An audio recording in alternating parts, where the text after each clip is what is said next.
اعوذ باللہ من الشیطان الرجیم بسم اللہ الرحمن الرحیم۔ حضرت ابو ہریرہ رضی اللہ تعالی عنہ سے روایت ہے کہ سرکار مدینہ صلی اللہ تعالی علیہ وآلہ وسلم نے ارشاد فرمایا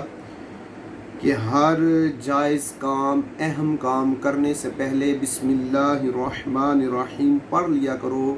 کیونکہ ہر اہم کام اور جائز کام شروع کرنے سے پہلے جب تک بسم اللہ الرحمن الرحیم نہ پڑھی جائے تو وہ کام ادھورا رہ جاتا ہے۔ حضرت انس رضی اللہ تعالی عنہ سے روایت ہے کہ سرکار مدینہ صلی اللہ تعالی علیہ وآلہ وسلم نے فرمایا، جو شخص اللہ کی تعظیم کے لیے عمدہ شکل میں بسم اللہ الرحمن الرحیم تحریر کرائے گا، اللہ تبارک و تعالی اس بندے کو بخش دے گا۔ سبحان اللہ۔ اس کے علاوہ حضرت ابو بکر صدیق رضی اللہ تعالی عنہ سے روایت ہے کہ سرکار مدینہ صلی اللہ تعالی علیہ وآلہ وسلم کا فرمان عالی شان ہے کہ جو شخص ایک مرتبہ بسم اللہ شریف پڑھتا ہے تو اللہ تبارک و تعالی اس بندے کے نامہ اعمال میں 10,000 نیکیاں لکھ دیتا ہے اور اس کے 10,000 برائیاں جو ہیں وہ مٹاتا ہے اور 10,000 درجے بلند کرتا ہے۔ ایک بزرگ بسم اللہ شریف کے فضائل بیان فرما رہے تھے کہ ایک یہودی لڑکی بھی اس اجتماع میں موجود تھی، تو وہ بزرگ فضائل بسم اللہ جب وہ بیان کر رہے تھے، اس کی برکات، اس کے فضائل بیان کر رہے تھے، تو وہ ایک یہودی جو لڑکی تھی وہ بھی اس اجتماع میں اس کے فضائل و برکات سن رہی تھی۔ اب اس نے وہاں پر نیت کی کہ وہ ہر وقت بسم اللہ الرحمن الرحیم کا ورد جاری رکھے گی۔ اب اس کی زبان پر بسم اللہ الرحمن الرحیم کا ورد جاری ہو گیا، ہر وقت اٹھتے بیٹھتے چلتے پھرتے سوتے اور جاگتے وہ بسم اللہ الرحمن الرحیم کا ورد کرتی تھی۔ اب چونکہ وہ یہودیہ عورت تھی، ایک لڑکی تھی، اس کے والدین بھی یہودی تھے، کافر تھے، تو ان کے اس یہودی لڑکی کے جو والدین تھے ان کو یہ بات پسند نہیں تھی کہ وہ اٹھتے بیٹھتے چلتے پھرتے اللہ کا ذکر کیا کرتی تھی، بسم اللہ الرحمن الرحیم پڑھتی تھی، جو کام بھی جائز شروع کرتی اس سے پہلے بسم اللہ الرحمن الرحیم پڑھتی تھی۔ تو اس لڑکی کے جو والدین تھے انہوں نے اس کو کافی منع کیا اور وہ لڑکی منع نہ ہوئی۔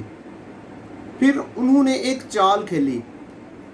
چال ایسی کھیلی کہ اس کو کسی طریقے سے جو ہے، اس جو ہماری بیٹی ہے اس کو قتل کروا دیا جائے۔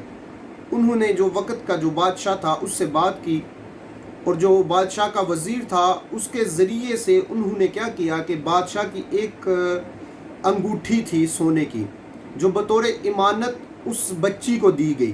اور کہا کہ بیٹا یہ امانت کے طور پر انگوٹھی کو رکھ لو، جب بادشاہ سلامت کو اس کی ضرورت ہوگی وہ آپ سے مانگ لے گا۔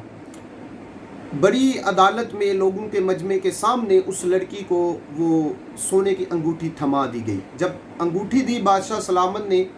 اس لڑکی نے بسم اللہ الرحمن الرحیم پڑھ کر اس انگوٹھی کو جیب میں ڈال لیا۔ اب سازش یہ تھی کہ وہ رات کو سوئی، سونے کے بعد اس کے والدین اٹھے اور بچی سو رہی تھی وہ یہودی لڑکی، تو انہوں نے کیا کیا، وہ انگوٹھی اٹھا لی، چوری کر لی اور چرا کر انہوں نے باہر دریا میں ڈال دی۔ جب دریا میں ڈالی تو وہ انگوٹھی جو ہے وہ ایک مچھلی نے نگل لی، اپنے منہ میں لی اور پیٹ میں چلی گئی۔ اب سازش یہ تھی کہ اس سے اگلے دن انگوٹھی مانگی جائے گی، وہ انگوٹھی نہیں ملے گی تو اس لڑکی کو قتل کر دیا جائے گا۔ اب اگلا دن ہوا تو ماہی گیر مچھلیاں پکڑنے کے لیے گیا، جب اس نے جال پھینکا تو وہ قدرتی طور پر وہ جو مچھلی جس نے انگوٹھی اپنے منہ میں لے کے پیٹ میں چلی گئی، وہی مچھلی اس ماہی گیر کے پاس آ گئی۔ اب وہی مچھلی وہ بادشاہ سلامت کے پاس جانی تھی چونکہ اس نے بھیجے ہوئے بندے تھے۔ جب وہ مچھلی آئی تو وہ جو لڑکی ہے بادشاہ سلامت نے اس کی ایک ڈیوٹی لگائی تھی کہ وہ کچن میں کام کرے گی، باورچی خانے کا، تو وہ مچھلی، وہی مچھلی قدرتی طور پر اس لڑکی کے پاس آئی اور کہا کہ اس کو کاٹو اور اس کی اچھے طریقے سے صفائی کر کے یہ بادشاہ سلامت کے لیے مچھلی تیار کرو، رات کو دعوت ہے، اس دعوت میں یہ مچھلی رکھی جائے گی۔ تو اس لڑکی نے بسم اللہ الرحمن الرحیم پڑھ کر مچھلی لی اور بسم اللہ الرحمن الرحیم پڑھ کر اس مچھلی کو جب کاٹا تو دیکھا تو اس کے آگے وہ انگوٹھی اس کو امانت جو تھی وہ مل گئی۔ اس نے بسم اللہ الرحمن الرحیم پڑھ کر پھر اپنی جیب میں ڈالی۔ اس نے مچھلی پکائی، پکانے کے بعد رات کا وقت آیا، دعوت ہوئی، سب لوگ اکٹھے ہوئے اور کہا کہ بیٹی وہ جو انگوٹھی دی تھی وہ تو ذرا دو۔ اب ان کو یہی تھا کہ وہ انگوٹھی تو اس سے ملنی نہیں، کیونکہ باپ نے وہ چرا کر دریا میں ڈال دی ہوئی تھی۔ تو اس بچی نے بسم اللہ الرحمن الرحیم پڑھ کر جیب سے انگوٹھی نکال کر دے دی۔ یہ برکتیں تھی بسم اللہ الرحمن الرحیم کی، کیونکہ اس نے جب انگوٹھی لی تھی بطور امانت تو بسم اللہ الرحمن الرحیم پڑھ کر لی تھی، اور جب جیب میں رکھی بسم اللہ الرحمن الرحیم پڑھ کر رکھی، تو اس لیے بسم اللہ کی برکت کی وجہ سے اس کو وہ انگوٹھی اس کو واپس اللہ تعالیٰ کی طرف سے قدرتی طور پر وہ مل گئی۔ تو پھر اس کے باپ نے، بادشاہ نے یہ چیز دیکھی کہ اللہ کے کلام میں بسم اللہ میں اتنی برکت ہے، اس کی اتنی شان ہے، اس کے نام لینے سے اتنی برکتیں، اتنے فضائل ملتے ہیں، اتنی فضیلت ہے۔ تو اگر یعنی کہ بسم اللہ کی برکت کی وجہ سے اس لڑکی کی جان بچ گئی، اس کو قتل نہ کیا گیا،